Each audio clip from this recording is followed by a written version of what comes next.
Hello plus 2 class. Today I am going to start second chapter of 5-year plans in India, goals and achievement. First is what is economic planning? Economic planning, it refers to a system under which central authority sets a set of target and specify a set of programs and policies to achieve those targets within the specified period of time. ਸਾਡੇ ਕੋਲ ਇੱਕ specific period ਦੇ ਵਿੱਚ ਅਸੀਂ ਆਪਣੇ programs ਅਤੇ policies ਨੂੰ ਕਿੰਨੀ ਅਚੀਵ ਕਰ ਸਕਦੇ ਹਾਂ, ਉਹਦੇ ਲਈ ਜੋ ਵੀ ਸਾਨੂੰ ਗਾਈਡਲਾਈਨ ਪ੍ਰੋਵਾਈਡ ਕੀਤੀਆਂ ਜਾਂਦੀਆਂ ਤਾਂ ਉਹਨਾਂ that is known as economic planning. After the independence we are having planning commission. India ਦੇ ਵਿੱਚ ਪਲੈਨਿੰਗ ਕਮਿਸ਼ਨ ਸੈਟਅਪ ਕੀਤਾ ਗਿਆ ਸੀ ਸੋ ਦੈਟ ਕਿ ਅਸੀਂ ਆਪਣੇ ਜਿਹੜੇ ਸਕੇਅਰਸ ਰਿਸੋਰਸਿਸ ਹੈ ਉਹਨਾਂ ਨੂੰ ऑप्टिमम यूटिलाइजेशन कर सकीए ताकि असी सोसाइटी की मैक्सिमम वैलफेयर कर सकीए with the GDP growth. According to Planning Commission, economic planning means utilization of country's resources in different development activities in accordance with the national priorities. Professor Mahan Lobbis ने 1950 ਦੇ ਵਿੱਚ ਸਾਡਾ planning commission start ਕੀਤਾ ਸੀ and 51 ਤੋਂ ਲੈ ਕੇ 56 ਤੱਕ ਸਾਡੇ ਕੋਲ ਫਸਟ ਪਲੈਨਿੰਗ ਈਅਰ ਸੀ. 5 ਈਅਰ ਦੇ ਪਲਾਨਸ ਹੁੰਦੇ ਆ ਸਾਡੇ ਕੋਲ and fast 5 year plan was set up in from 1st April 1951 to 31st March 1956 and after that in January 2015 it was replaced by Niti Aayog. ਨੀਤੀ means national institution for transforming India. ਤਾਂ ਉਹਦੇ ਲਈ ਸਾਡੇ ਕੋਲ ਇੱਕ ਨੀਤੀ ਆਯੋਗ start ਕੀਤਾ ਗਿਆ ਸੀਗਾ in place of the planning commission. Now it is working ਔਰ 2015 ਦੇ ਵਿੱਚ ਪਲੈਨਿੰਗ ਕਮਿਸ਼ਨ ਨੂੰ ਐਬੋਲਿਸ਼ ਕਰ ਦਿੱਤਾ ਗਿਆ ਸੀ ਸੋ ਦੈਟ ਵੀ ਕੈਨ ਐਕਸਲਰੇਟ ਦਾ ਪੇਸ of GDP growth. And Amitabh Kant, he is the CEO of ਨੀਤੀ ਆਯੋਗ. Next, what is the need for planning in India? अगर असी प्लैनिंग की गल करते हैं कि अगर असी अपनी जो भी गोल्स वो करते हैं without goal we are not able to achieve any target तो इंडिया नूं भी प्लैनिंग की जरूरत सी because Indian economy was backward and stagnant at the eve of independence. Because जो ब्रिटिशर्स ने अपनी इकॉनमी नूं लीव किया तो उस टाइम साडी जिहड़ी economy see it was backward and it was stagnant. Stagnant मीनस जो साडी जिहड़ी ग्रोथ हैगी वो बहुत घट होंदी है. मीनस it was merely 0.5% per year and उन्होंने असी ग्रोथ नूं कॉन्सटेंट ही कंसीडर करके लैके चलते because it's very less and it needed a big push of investment which is supported by the government of India. Hence resources ਨੂੰ ਅਸੀਂ economic planning ਦੇ ਵਿੱਚ perfectly utilize ਕੀਤਾ. Then directive and comprehensive planning. First is the directive planning. Directive planning ਸਾਡੇ ਕੋਲ ਅਸੀਂ ਉਹ ਵਾਲੀ planning ਲੈ ਕੇ ਚੱਲਦੇ ਹਾਂ ਜਿੱਥੇ ਜੋ ਵੀ market equilibrium ਹੈ that is set by the market forces demand and supply. Demand and supply मिल के अपना जोड़ा इक्विलिब्रियम वो डिटरमिन करती हैं. Means there is no participation of government की कोई डायरैक्ट पार्टिसिपेशन नहीं होंगी तो इन्हों असी free play of market forces भी कहने हैं. Free play of market forces means there is no interference of the government in the market because demand and supply determine the prices. तो साढ़े रिसोर्सिस नूं ਉਹਦੇ ਅਕੋਰਡਿੰਗ ਹੀ ਐਲੋਕੇਟ ਕੀਤਾ ਜਾਂਦਾ so that we can earn a maximum profit. Simply ਕਿ ਅਗਰ ਅਸੀਂ goods produce ਕਰਨੀ ਹੈਗੀਆਂ ਤਾਂ ਉਹ ਸਾਡੇ ਕੋਲ ਹਾਈ ਪ੍ਰਾਈਸਿਸ ਦੀਆਂ ਹੋਣਗੀਆਂ, ਹਾਈ ਪ੍ਰੋਫਿਟਸ ਹੋਣਗੇ. Means these are not meant for the poor population. Poor population ਦੇ ਲਈ ਅਸੀਂ ਉਹ ਨਹੀਂ ਕਰਦੇ ਬਿਕੋਜ਼ ਅਗਰ ਗਵਰਨਮੈਂਟ ਇੰਟਰਫੇਅਰ ਕਰਦੀ ਹੈ ਤਾਂ ਗਵਰਨਮੈਂਟ ਪੂਅਰ ਪਾਪੂਲੇਸ਼ਨ ਦੀ ਵੈਲਫੇਅਰ ਦੇ ਲਈ ਵੀ ਵਰਕ ਕਰਦੀ ਹੈ ਥਰੂ ਦਾ ਸੋਸ਼ਲਿਸਟਿਕ ਪੈਟਰਨ. ਬਟ ਇੱਥੇ ਅਸੀਂ ਕੈਪੀਟਲਿਸਟਿਕ ਇਕੋਨਮੀਜ਼ ਨੂੰ ਯੂਟੀਲਾਈਜ਼ ਕੀਤਾ ਜਾਂਦਾ ਤਾਂ ਇੱਥੇ ਸਾਡੇ ਕੋਲ ਸੋਸ਼ਲਿਸਟਿਕ ਪੈਟਰਨ ਨਹੀਂ ਹੋਏਗਾ. Next we are having comprehensive planning. Comprehensive planning ਅਗਰ ਅਸੀਂ ਦੇਖੀਏ ਤਾਂ ਇੱਥੇ ਗਵਰਨਮੈਂਟ ਪਾਰਟੀਸਪੇਟ ਕਰਦੀ ਹੈ in the process of determining the prices, utilising the resources. तो उत्थे साढ़े कोल ਔਰ ਕੰਪਰੀਹੈਂਸਿਵ ਪਲੈਨਿੰਗ ਸਾਡੇ ਕੋਲ ਮਿਕਸਡ ਐਂਡ ਸੋਸ਼ਲਿਸਟਿਕ ਪੈਟਰਨ ਦੋਨਾਂ ਦੇ ਵਿੱਚ ਹੀ ਹੋ ਸਕਦੀ ਹੈ। ਮਿਕਸਡ ਇਕੋਨਮੀਜ਼ ਲਾਈਕ ਇੰਡੀਆ ਦੇ ਵਿੱਚ ਮਿਕਸਡ ਇਕੋਨਮੀ ਆਉਂਦੀ ਹੈ, ਸਾਡੇ ਕੋਲ ਪ੍ਰਾਈਵੇਟਾਈਜੇਸ਼ਨ ਵੀ ਹੈ ਔਰ ਗਵਰਨਮੈਂਟ ਸੈਕਟਰਸ ਵੀ ਹੈ, ਗਵਰਨਮੈਂਟ ਪਾਰਟੀਸਪੇਟ ਕਰਦੀ ਹੈ properly. whereas socialistic pattern where government owns everything. Now we are having types of economies: capitalist, socialistic, and then mixed economies. First is the capitalist economy. Capitalist economy ਸਾਡੇ ਕੋਲ ਉਹ ਵਾਲੀ economy ਆਉਂਦੀ ਹੈ ਜਿੱਥੇ ਸਾਡੇ ਕੋਲ ਜਿੰਨਾ ਵੀ ਜੋ ਵੀ ਸਾਡਾ economic decision ਹੁੰਦਾ that is taken by the market forces demand and supply. Economic decision means we have to determine the price or determine ਜਦੋਂ price determine ਕਰਦੇ ਆ that is by the market forces demand and supply, and this is meant for the profit motive. Features: private ownership ਹੁੰਦੀ ਹੈ means of production ਦੇ ਲਈ। second, profit ਹੈ ਜਿਹੜਾ ਸਾਡੇ ਕੋਲ ਉਹਨੂੰ ਅਸੀਂ ਮੈਕਸੀਮਾਈਜ਼ ਕਰਨ ਦੀ ਕੋਸ਼ਿਸ਼ ਕਰਦੇ ਹਾਂ, means maximisation of the profit ਹੋਏਗਾ। And role of the government ਹੈ ਜਿਹੜਾ that is just to maintenance of law and order and the defence of the country, ਕਿ ਉਹ ਗਵਰਨਮੈਂਟ ਪਾਰਟੀਸਪੇਸ਼ਨ ਨਹੀਂ ਹੋਏਗੀ ਇਹਦੇ ਵਿੱਚ। Merits: first is it promotes the self interest because it is just for the profit ਮੈਕਸੀਮਾਈਜੇਸ਼ਨ।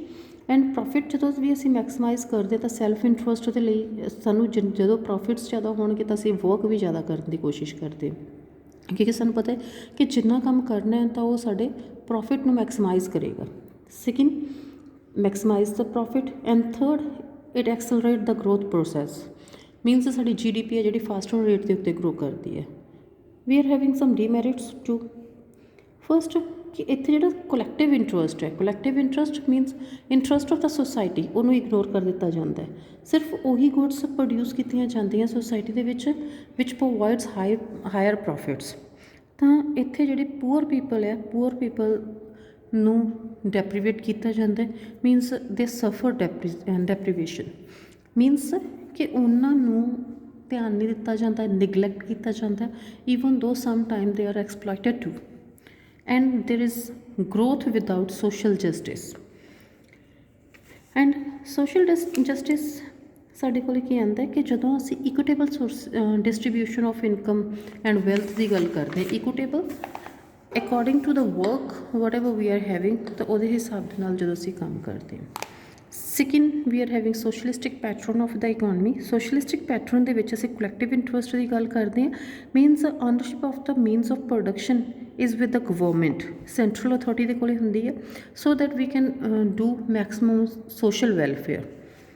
Features: first is ਕਿ ਸਾਡੇ ਕੋਲ ਪੂਰੇ ਦੀ ਪੂਰੀ ਸੁਸਾਇਟੀ ਦੇ ਕੋਲ ਹੀ ਇਹਦੇ ਓਨਰਸ਼ਿਪ ਹੁੰਦੀ ਹੈ means of production the, means government ਆ ਜਿਹੜੀ ਉਹਨੂੰ ਕੰਟਰੋਲ ਕਰ ਰਹੀ ਹੁੰਦੀ ਹੈ। ਸੈਕਿੰਡ, ਇਹਦਾ ਜਿਹੜਾ ਮੇਨ ਏਮ ਹੈ that is for the social welfare, ਤਾਂ ਅਸੀਂ ਸੋਸ਼ਲ ਵੈਲਫੇਅਰ ਦੇ ਲਈ ਕੰਮ ਕਰਦੇ ਹਾਂ। And there is a direct participation of the government, because last ਦੇ ਵਿੱਚ ਅਸੀਂ ਕੀਤਾ ਸੀਗਾ ਕਿ ਦੇਰ ਵਾਜ਼ ਨੋ ਡਾਇਰੈਕਟ ਪਾਰਟੀਸਪੇਸ਼ਨ, ਉਹਦੇ ਵਿੱਚ ਨਹੀਂ ਹੁੰਦੀ ਕੈਪੀਟਲਿਸਟ ਇਕੋਨਮੀ ਦੇ ਵਿੱਚ। It is just for the just to maintain the law and order, but ਇੱਥੇ ਡਾਇਰੈਕਟ ਪਾਰਟੀਸਪੇਸ਼ਨ ਹੁੰਦੀ ਹੈ ਗਵਰਨਮੈਂਟ ਦੀ, ਅਤੇ ਗਵਰਨਮੈਂਟ ਲਾਅ ਐਂਡ ਆਰਡਰ ਨੂੰ ਮੇਨਟੇਨ ਕਰਨ ਦੇ ਨਾਲ ਨਾਲ ਬਾਕੀ ਕੰਮ ਦੇ ਵਿੱਚ ਵੀ ਪਾਰਟੀਸਪੇਟ ਕਰਦੀ ਹੈ। ਵੇਅਰ ਸਾਡੇ ਕੋਲ ਕੈਪੀਟਲਿਸਟ ਇਕੋਨਮੀ ਦੇ ਵਿੱਚ ਉਹਨਾਂ ਦਾ ਜਸਟ ਇੱਕ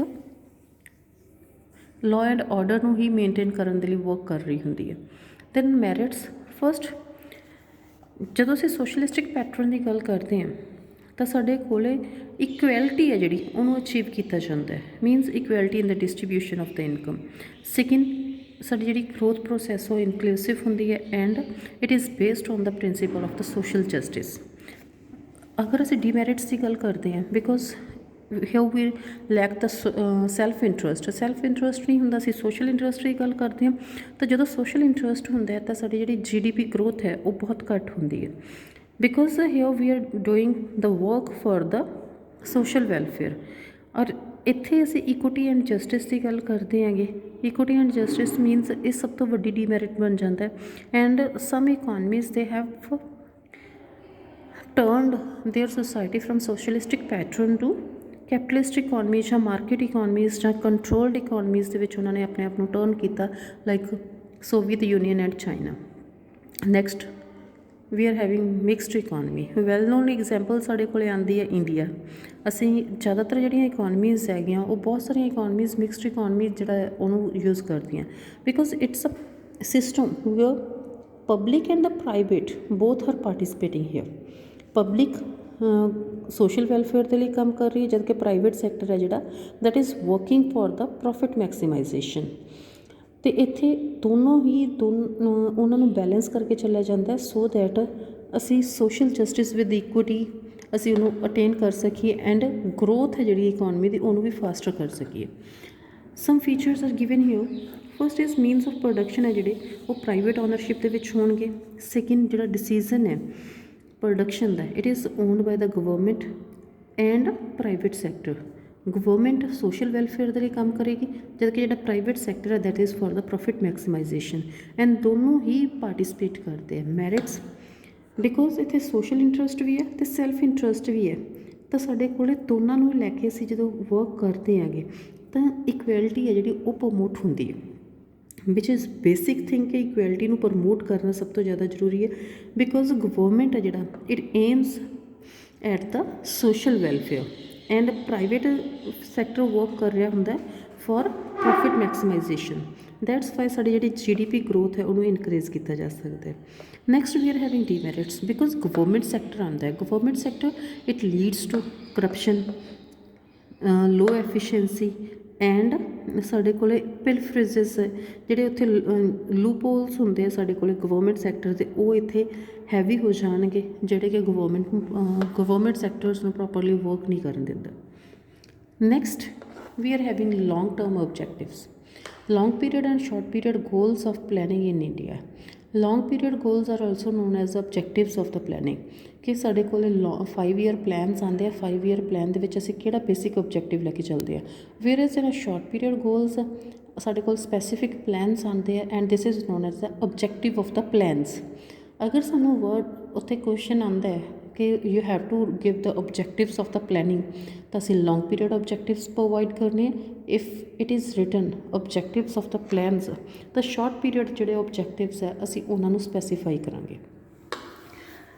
ਪਲੈਨਿੰਗ ਕਰਦੇ ਹਾਂ ਅਸੀਂ ਦਿਸ ਇਜ਼ ਜਸਟ ਅਸੀਂ ਉੱਥੇ ਕੁਛ ਆਪਣੇ ਓਬਜੈਕਟਿਵਸ ਨੂੰ ਸੈੱਟ ਕਰਕੇ ਚੱਲਦੇ ਹਾਂ ਸੋ ਦੈਟ ਕਿ ਅਸੀਂ ਉਹਨੂੰ ਸਪੈਸੀਫਿਕ ਪੀਰੀਅਡ ਦੇ ਵਿੱਚ ਉਹਨਾਂ ਓਬਜੈਕਟਿਵਸ ਨੂੰ ਅਸੀਂ ਅਟੇਨ ਕਰ ਸਕੀਏ।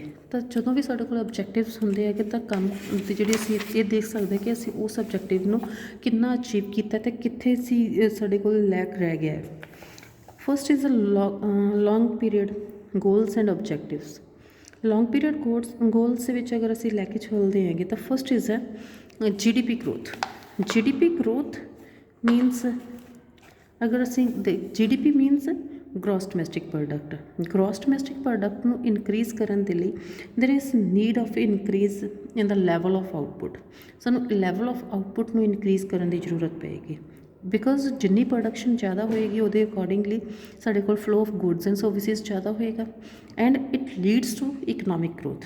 ਅਗਰ ਇਕਨੋਮਿਕ ਗਰੋਥ ਹੁੰਦੀ ਹੈ ਦੈਨ ਡੈਫੀਨੇਟਲੀ ਸਾਡੀ ਇਕੋਨਮੀ ਉਦੋਂ ਗਰੋ ਕਰੇਗੀ when there is increase in the GDP। ਤਾਂ ਸਾਡੀ ਜਿਹੜੀ GDP ਉਹ ਇਨਕਰੀਜ਼ ਕਰੇਗੀ। Increase is in GDP depends upon the 2 factors.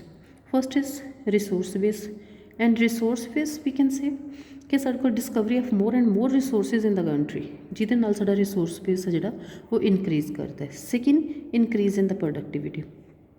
Increase in productivity through the innovative technology and that enhances the productivity or output per unit of the inputs। ਸਾਡੀ ਜਿਹੜੀ productivity ਉਹਨੂੰ increase ਕਰਦੀ ਹੈ।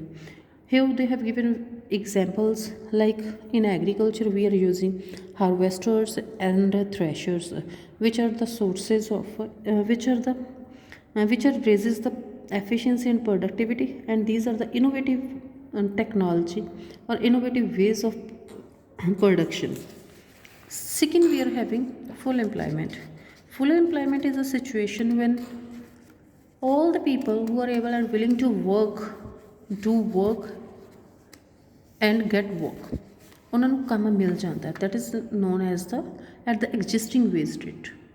ਉਹ ਜਦੋਂ ਫੁੱਲ ਇੰਪਲਾਈਮੈਂਟ ਸਾਡੇ ਕੋਲ ਉਹ ਵਾਲੀ ਸਿਚੁਏਸ਼ਨ ਹੁੰਦੀ ਜਿਹੜੇ ਲੋਕ ਕੰਮ ਕਰਨਾ ਚਾਹੁੰਦੇ and able and willing to work ਹੈ at the existing wage rate ਉਹਨਾਂ ਨੂੰ ਕੰਮ ਮਿਲ ਜਾਵੇ ਔਰ ਜ਼ਰੂਰੀ ਹੈ ਕਿ ਉਹ ਕੰਮ ਕਰਨ ਜਦੋਂ ਅਸੀਂ ਸੋਸ਼ਲ ਆਬਜੈਕਟਿਵ ਦੀ ਗੱਲ ਕਰਦੇ ਹਾਂ ਤਾਂ ਸਾਡੇ ਕੋਲ ਸਭ ਤੋਂ ਪਹਿਲਾਂ ਇਨਕਲੂਸਿਵ ਗਰੋਥ ਆਉਂਦੀ ਹੈ। First thing is what is inclusive growth, because next time ਤੁਹਾਡੇ ਕੋਲ ਇਨਕਲੂਸਿਵ ਗਰੋਥ ਹੈ ਜਿਹੜੀ ਐਵਰੀ ਟਾਈਮ ਇਹਦਾ ਕੁਐਸਚਨ ਰਾਈਜ਼ ਹੁੰਦਾ ਹੈ, and this is important in 1 mark question also. Inclusive growth means it is a distribution of it is distributed fairly across society and create opportunities for all। ਸਾਡੇ ਕੋਲ ਜਿੰਨੇ ਵੀ resources ਹੈ ਉਹਨਾਂ ਨੂੰ ਅਸੀਂ ਪ੍ਰੋਪਰਲੀ ਐਂਡ ਫੇਅਰਲੀ ਯੂਟੀਲਾਈਜ਼ ਕਰੀਏ, distribute ਕਰੀਏ and create opportunities for all, ਅਤੇ ਸਾਰਿਆਂ ਦੇ ਲਈ ਓਪਰਚੁਨਿਟੀਜ਼ ਕ੍ਰੀਏਟ ਹੋਣ। First more and more resources ਆ ਜਿਹੜੇ ਅਸੀਂ ਗਰੋਥ ਪ੍ਰੋਸੈਸ ਦੇ ਵਿੱਚ ਲੈ ਕੇ ਆਉਂਦੇ ਹਾਂ। ਸੈਕਿੰਡ ਬੈਨੀਫਿਟ ਆ ਜਿਹੜਾ ਵਾਈਡਰ ਸੈਕਸ਼ਨਸ ਦੇ ਵਿੱਚ ਪ੍ਰੋਵਾਈਡ ਕੀਤਾ ਜਾਵੇ, this is also known as growth with social justice. ਇਹਨੂੰ ਅਸੀਂ ਗਰੋਥ ਵਿਦ ਸੋਸ਼ਲ ਜਸਟਿਸ ਦੀ ਗੱਲ ਕਰਦੇ ਹਾਂ। Full employment does not mean a situation of zero unemployment, because ਜਦੋਂ ਫੁੱਲ ਇੰਪਲਾਇਮੈਂਟ ਹੁੰਦੀ ਹੈ then also we are having some type of natural unemployment. This is known as natural rate of unemployment when we are having frictional and structural unemployment. Frictional unemployment ਜਦੋਂ ਅਸੀਂ ਕੁਛ part ਜਿਹੜਾ time period ਹੈ ਉਹਦੇ ਲਈ ਅਸੀਂ ਅਨਇੰਪਲਾਇਡ ਹੁੰਦੇ ਹਾਂ। ਸਟਰਕਚਰਲ ਅਨਇੰਪਲਾਇਮੈਂਟ ਮੀਨਸ ਜਦੋਂ ਸਾਡਾ ਕੰਮ ਕਰਨ ਦਾ ਵੇ ਹੈ ਜਿਹੜਾ ਉਹ ਚੇਂਜ ਹੋ ਜਾਂਦਾ ਹੈ। ਲਾਈਕ ਅਸੀਂ ਪਹਿਲਾਂ ਉਹਦੇ ਨਾਲ ਹੈਂਡ ਵਰਕ ਕਰ ਰਹੇ ਸੀ, ਲੇਬਰ ਵਰਕ ਜ਼ਿਆਦਾ ਸੀਗਾ ਐਂਡ ਪਰਸਨ ਇਜ਼ ਸਕਿੱਲਫੁਲ, ਬਟ ਜਦੋਂ ਮਸ਼ੀਨਸ ਦੇ ਨਾਲ ਕੰਮ ਹੋਇਆ ਤਾਂ ਉਹ ਸਕਿੱਲਫੁਲ ਪਰਸਨ ਹੈ ਜਿਹੜੀ ਉਹਦੀ ਸਕਿੱਲਸ ਹੈ ਜਿਹੜੀਆਂ ਉਹ ਮਸ਼ੀਨ ਦੇ ਉੱਤੇ ਉਹਨਾਂ ਪ੍ਰੋਪਰਲੀ ਵਰਕ ਨਹੀਂ ਕਰ ਪਾਏਗਾ। ਤਾਂ ਸਾਡੇ ਕੋਲ ਜਦੋਂ ਅਸੀਂ ਕਹਿੰਦੇ ਹਾਂ ਕਿ ਫ੍ਰਿਕਸ਼ਨਲ ਅਤੇ ਸਟਰਕਚਰਲ ਅਨਇੰਪਲਾਇਮੈਂਟ ਆਉਂਦੀ ਹੈਗੀ, that is known as natural rate of unemployment, ਔਰ ਉਹ ਹਮੇਸ਼ਾ ਫੁੱਲ ਇੰਪਲਾਇਮੈਂਟ ਸਿਚੁਏਸ਼ਨ ਦੇ ਨਾਲ ਚੱਲਦਾ ਹੀ ਰਹਿੰਦਾ ਹੈ। And moreover we are having voluntary unemployment also. Voluntary unemployment means ਉਸ ਐਗਜ਼ਿਸਟਿੰਗ ਵੇਜ ਰੇਟ ਦੇ ਉੱਤੇ ਲੋਕ ਕੰਮ ਕਰਨਾ ਹੀ ਨਹੀਂ ਚਾਹੁੰਦੇ। ਤਾਂ ਸਾਡੇ ਕੋਲ full employment does not mean the situation of zero unemployment. ਤਾਂ ਸਾਡੇ ਕੋਲ ਅਸੀਂ ਇਹ ਕਹਿੰਦੇ ਹੈਗੇ ਕਿ ਫੁੱਲ ਇੰਪਲਾਇਮੈਂਟ ਹੈ ਜਿਹੜੀ ਉਹਦਾ ਮਤਲਬ ਇਹ ਨਹੀਂ ਹੈਗਾ ਕਿ ਬਿਲਕੁਲ ਹੀ ਅਨਇੰਪਲਾਇਮੈਂਟ ਨਹੀਂ ਆ। ਫ੍ਰਿਕਸ਼ਨਲ, ਸਟਰਕਚਰਲ ਅਤੇ ਵਲੰਟਰਲੀ ਅਨਇੰਪਲਾਇਮੈਂਟ ਦੇ ਨਾਲ ਨਾਲ ਚੱਲਦੀ ਰਹੇਗੀ and this is natural rate, ਔਰ ਇਹ ਹਰ ਇੱਕ ਇਕੋਨਮੀ ਦੇ ਵਿੱਚ ਹੁੰਦਾ। ਨੈਕਸਟ ਇਜ਼ ਇਕੁਟੇਬਲ ਡਿਸਟਰੀਬਿਊਸ਼ਨ ਔਰ ਇਕੁਐਲਿਟੀ, ਇਕੁਟੀ। ਅਗਰ ਅਸੀਂ ਇਕੁਟੇਬਲ ਡਿਸਟਰੀਬਿਊਸ਼ਨ ਦੀ ਗੱਲ ਕਰਦੇ ਹਾਂ, before that I am moving toward this space, here they have given equal distribution as well as equitable distribution. Equal distribution when the society gets the same share in the country's resources, ਜੋ ਵੀ ਸਾਡੇ ਕੋਲ resources ਆਉਂਦੇ ਜਾਂ ਸਾਡੀ national income ਆਉਂਦੀ ਹੈ same share ਹਰ ਇੱਕ ਨੂੰ ਮਿਲੇ। ਮੀਨਸ ਡਾਕਟਰ ਨੂੰ ਵੀ ਉਨੀ ਸੈਲਰੀ ਮਿਲ ਰਹੀ ਹੈ ਅਤੇ ਕਲਰਕ ਨੂੰ ਵੀ ਉਨੀ ਸੈਲਰੀ ਮਿਲ ਰਹੀ ਹੈ। Whereas equitable distribution means differences in the income are allowed but only within the certain limits। ਜ਼ਿਆਦਾ ਡਿਫਰੈਂਸ ਨਹੀਂ ਹੋਣਾ ਚਾਹੀਦਾ, ਉਹਨਾਂ ਦੀ ਕੁਆਲੀਫਿਕੇਸ਼ਨ, ਉਹਨਾਂ ਦੀ ਸਕਿੱਲਸ ਦੇ ਬੇਸਿਸ ਦੇ ਉੱਤੇ ਉਹਨਾਂ ਨੂੰ ਡਿਫਰੈਂਸਿਸ ਆ ਜਿਹੜੇ ਅਨਵਾਰੰਟਡ ਡਿਫਰੈਂਸਿਸ ਹੈ ਉਹ ਹੋਣੇ ਚਾਹੀਦੇ, ਬਟ ਇਟ ਸ਼ੁੱਡ ਬੀ ਪ੍ਰਪੋਰਸ਼ਨਲ। ਇਹ ਨਾ ਹੋਵੇ ਕਿ ਲਾਈਕ ਇੱਕ ਡਾਕਟਰ ਸਰਜਰੀ ਕਰਦਾ 1 ਆਰ ਦੇ ਲਈ and he is getting 50,000, whereas a worker in the factory working for a year 8 hours ਪਰ ਡੇ, 1 ਸਾਲ ਦੇ ਲਈ ਕੰਮ ਕਰਦਾ ਐਂਡ ਹੀ ਇਜ਼ ਅਰਨਿੰਗ 50,000। ਤਾਂ ਇਹ ਪ੍ਰਪੋਰਸ਼ਨਲ ਨਹੀਂ ਆਉਂਦਾ। ਇਸ ਤਰ੍ਹਾਂ ਦੇ ਜਿਹੜੇ ਅਨਵਾਰੰਟਡ ਸਾਡੇ ਕੋਲ ਡਿਫਰੈਂਸਿਸ ਹੈ ਉਹਨਾਂ ਨੂੰ ਕਰੈਕਟ ਕਰਨਾ ਚਾਹੀਦਾ। And equity implies that economic growth is related to social justice, ਸਾਡੇ ਸੋਸ਼ਲ ਜਸਟਿਸ ਦੇ ਨਾਲ ਹੋਣੀ ਚਾਹੀਦੀ ਹੈਗੀ। ਇਟ ਮੀਨਸ ਗਰੋਥ ਸਾਡੇ ਕੋਲ ਕਿਹੜੀ ਹੋਣੀ ਚਾਹੀਦੀ ਹੈ, ਇਕੁਟੇਬਲ ਹੋਣੀ ਚਾਹੀਦੀ ਹੈ। ਇਕੁਟੇਬਲ ਮੀਨਸ ਜਿੰਨੇ ਵੀ ਸਾਡੇ ਕੋਲ ਗਰੋਥ ਹੋ ਰਹੀ ਹੈ, ਅਗਰ ਸਾਡੀ GDP ਅਸੀਂ ਕਹਿੰਦੇ ਰਾਈਜ਼ ਕਰ ਰਹੀ ਹੈ, it's not just because of the ਫਿਊ persons, ਥੋੜ੍ਹੇ ਜਿਹੇ ਲੋਕਾਂ ਦੇ ਕਰਕੇ ਨਹੀਂ ਹੋਣੀ ਚਾਹੀਦੀ ਕਿ ਸਾਡੇ ਕੋਲ ਲਾਈਕ ਅਸੀਂ ਕਹਿੰਦੇ ਹਾਂ ਕਿ ਹਾਇਰ 20% ਜਿਹੜੀ ਇਨਕਮ ਹੈ it's in the hand of hire ਸਾਡੇ ਕੋਲ ਟੋਪ 20% ਜਿਹੜੇ ਲੋਕ ਹੈ ਜਿਹੜੇ ਬਹੁਤ ਰਿਚ ਹੈ ਉਹਨਾਂ ਦੇ ਕੋਲ 50% ਇਨਕਮ ਦਾ ਆਉਂਦਾ ਐਂਡ ਬੋਟਮ 40% ਦੇ ਕੋਲ ਜਸਟ 15% ਆਉਂਦਾ। ਤਾਂ ਇੱਦਾਂ ਦੀ ਡਿਸਟਰੀਬਿਊਸ਼ਨ ਅਸੀਂ ਇਕੁਟੇਬਲ ਡਿਸਟਰੀਬਿਊਸ਼ਨ ਨਹੀਂ ਕਹਿੰਦੇ। ਅਗਰ ਸਾਡੇ ਕੋਲ ਇਕੁਟੇਬਲ ਡਿਸਟਰੀਬਿਊਸ਼ਨ ਹੋ ਰਹੀ ਹੈ means there is no one, ਸਾਡੇ ਕੋਲ ਇੱਦਾਂ ਦਾ ਨਹੀਂ ਹੋਣਾ ਚਾਹੀਦਾ ਜਿਹੜਾ ਬਹੁਤ ਰਿਚ ਹੋ ਰਿਹਾ ਹੈਗਾ ਔਰ ਦੂਸਰੇ ਪਾਸੇ ਜਿਹੜਾ ਪੂਅਰ ਹੈ ਬਹੁਤ ਪੂਅਰ ਹੋ ਰਿਹਾ। ਤਾਂ ਇੱਦਾਂ ਦੀ ਸਟਰਗਲ ਨਹੀਂ ਹੋਣੀ ਚਾਹੀਦੀ। ਆਲ ਸੈਕਸ਼ਨਸ ਆ ਜਿਹੜੇ ਇਹਨਾਂ ਨੂੰ equal benefits, equal means equitable benefits provide ਕੀਤੇ ਜਾਣੇ ਚਾਹੀਦੇ ਆ ਸੋ ਦੈਟ ਕਿ ਅਸੀਂ ਆਪਣੀ ਜਿਹੜੀ ਸੋਸ਼ਲ ਇਕੁਐਲਿਟੀ ਹੈ ਉਹਨੂੰ ਅਟੇਨ ਕਰ ਸਕੀਏ। Next is a modernisation. Modernization means updation and adoption of modern technology in the process of growth। Growth process ਦੇ ਵਿੱਚ ਅਸੀਂ ਜਿਹੜੀ ਮਾਡਰਨ ਟੈਕਨੀਕਸ ਹੈ ਉਹਨਾਂ ਨੂੰ ਯੂਟੀਲਾਈਜ਼ ਕਰਨਾ। ਮਾਡਰਨ ਟੈਕਨੀਕਸ ਇਨੋਵੇਟਿਵ ਵੇਜ਼ ਆ ਜਿਹੜੇ ਉਹਨਾਂ ਨੂੰ ਯੂਟੀਲਾਈਜ਼ ਕਰਨਾ। ਸਾਡੇ ਕੋਲ ਵੈਲ ਨੋਨ ਐਗਜ਼ਾਮਪਲ ਆਉਂਦੀ ਹੈ ਗ੍ਰੀਨ ਰੈਵੋਲਿਊਸ਼ਨ, ਕਿਉਂਕਿ ਅਸੀਂ ਐਗਰੀਕਲਚਰ ਦੇ ਵਿੱਚ ਵਧੀਆ ਸੀਡਸ ਹੈ, ਯੂਜ਼ ਆਫ HYV ਸੀਡਸ ਸਾਡੇ ਕੋਲ, ਅਸੀਂ ਉਹਨਾਂ ਨੂੰ ਯੂਜ਼ ਕੀਤਾ ਤਾਂ ਉਹਦੇ ਨਾਲ ਕੀ ਹੋਇਆ ਕਿ ਸਾਡੇ ਅਸੀਂ ਆਪਣੇ ਕੈਮੀਕਲ ਫਰਟੀਲਾਈਜ਼ਰਸ ਵਗੈਰਾ ਨੂੰ ਯੂਜ਼ ਕਰਨ ਤੋਂ ਬਾਅਦ ਸਾਡੇ ਕੋਲ ਇੱਕ ਸਪਰਟ ਸੀਗਾ ਇਨ ਦ ਕ੍ਰੌਪ ਪ੍ਰੋਡਕਟਿਵਿਟੀ, ਇੱਕਦਮ ਕ੍ਰੌਪ ਪ੍ਰੋਡਕਟਿਵਿਟੀ ਰਾਈਜ਼ ਹੋ ਗਈ। that is known as a green revolution, even though we are having IT revolution also, ਕਿ ਸਾਡੇ ਇੱਕਦਮ ਜਿਹੜੇ ਡੋਮੈਸਟਿਕ ਪ੍ਰੋਡਕਸ਼ਨ ਹੈ ਜਿਹੜੀ IT ਸੈਕਟਰ ਦੇ ਵਿੱਚ through the BPO is a business process outsourcing, ਉਹਦੀ ਇਨਕਰੀਜ਼ ਹੋ ਗਈ। This is just because of the modernisation. ਸਾਡੀ ਜਿਹੜੀ ਕਨਵੈਨਸ਼ਨਲ ਆਊਟਲੁੱਕ ਹੈ ਉਹਨੂੰ ਚੇਂਜ ਕਰਨਾ ਚਾਹੀਦਾ ਸੋ ਦੈਟ ਕਿ ਅਸੀਂ ਆਪਣੇ ਆਪ ਨੂੰ ਇੰਪਰੂਵ ਕਰ ਸਕੀਏ। ਈਵਨ ਦੋ ਅਰਲੀਅਰ ਟਾਈਮ ਦੇ ਵਿੱਚ ਵੂਮਨ ਵਰਕ ਨਹੀਂ ਸੀ ਕਰਦੀਆਂ, ਹੁਣ ਵੂਮਨ ਇੰਪਾਵਰਮੈਂਟ ਹੈ ਜਿਹੜੀ ਉਹਦੇ 'ਤੇ ਵੀ ਸਟ੍ਰੈਸ ਕੀਤਾ ਜਾਂਦਾ। This is known as a modernisation. Next is a self sufficiency. Self sufficiency means ਜਦੋਂ ਅਸੀਂ ਜਿੰਨੇ ਵੀ ਸਾਡੀਆਂ ਐਸੈਂਸ਼ੀਅਲ ਨੀਡਸ ਹੈਗੀਆਂ ਉਹਨਾਂ ਨੂੰ ਅਸੀਂ ਖੁਦ ਹੈਲਪ ਕਰ ਸਕਦੇ ਵਿਦਆਊਟ ਐਨੀਬਡੀਜ਼ ਹੈਲਪ, ਜਿਹਨੂੰ ਅਸੀਂ ਇੰਡੀਪੈਂਡੈਂਟ ਹੋਣਾ ਕਹਿੰਦੇ ਹਾਂ ਕਿ ਅਸੀਂ ਆਪਣੇ ਆਪ ਦੇ ਵਿੱਚ ਇੰਡੀਪੈਂਡੈਂਟ ਹੈ, ਅਸੀਂ ਕਿਸੇ ਹੋਰ ਦੇ ਉੱਪਰ ਡਿਪੈਂਡ ਨਹੀਂ ਕਰ ਰਹੇ ਫॉर ਐਸੈਂਸ਼ੀਅਲ ਨੀਡਸ। ਔਰ ਫਸਟ 7 ਜਿਹੜੇ ਸਾਡੇ 5 ਈਅਰ ਪਲਾਨਸ ਸੀਗੇ, 7 5 ਈਅਰ ਪਲਾਨਸ ਦੇ ਵਿੱਚ ਇਹਦੇ ਉੱਤੇ ਹੀ ਸਟ੍ਰੈਸ ਕੀਤਾ ਗਿਆ ਬਿਕੋਜ਼ ਇਨ ਦ ਈਅਰ 1965 ਸਾਡੀ ਪਾਕਿਸਤਾਨ ਦੇ ਨਾਲ ਵਾਰ ਸੀ ਔਰ ਉਸ ਵਾਰ ਦੇ ਵਿੱਚ USA ਸਾਨੂੰ ਉਸ ਟਾਈਮ ਐਕਸਪੋਰਟ ਕਰ ਰਿਹਾ ਸੀਗਾ ਫੂਡ ਗ੍ਰੇਨਸ ਨੂੰ, ਤਾਂ ਉਹਨੇ ਇਹ ਕਿਹਾ ਸੀਗਾ ਜਾਂ ਤਾਂ ਪਾਕਿਸਤਾਨ ਦੇ ਨਾਲ ਆਪਣੀ ਵਾਰ ਨੂੰ ਸਟਾਪ ਕਰ ਲਓ, ਅਦਰਵਾਈਜ਼ ਉਹ ਫੂਡ ਗ੍ਰੇਨਸ ਸਪਲਾਈ ਕਰਨੇ ਸਟਾਪ ਕਰ ਦੇਗਾ। ਅਸੀਂ ਇਹ ਕਹਿ ਸਕਦੇ ਕਿ USA was pressurizing India to stop the war because ਉਹ ਸਾਨੂੰ ਫੂਡ ਗ੍ਰੇਨਸ ਪ੍ਰੋਵਾਈਡ ਕਰ ਰਿਹਾ। ਵੀ ਵਰ ਨੋਟ ਸੈਲਫ ਸਫੀਸ਼ੀਐਂਟ ਹੁੰਦੇ ਤਾਂ ਅਸੀਂ ਕਿਸੇ ਦੇ ਪ੍ਰੈਸ਼ਰ ਦੇ ਵਿੱਚ ਨਹੀਂ ਆਉਂਦੇ। ਤਾਂ ਇੰਡੀਪੈਂਡੈਂਟ ਹੋਣਾ ਇਨ ਦੀ ਫੂਡ ਗ੍ਰੇਨਸ ਇਹ ਸਾਡੀ ਨੀਡ ਸੀ and we have completed that in after that period with the help of the green revolution. These were the long period objectives. Thank you.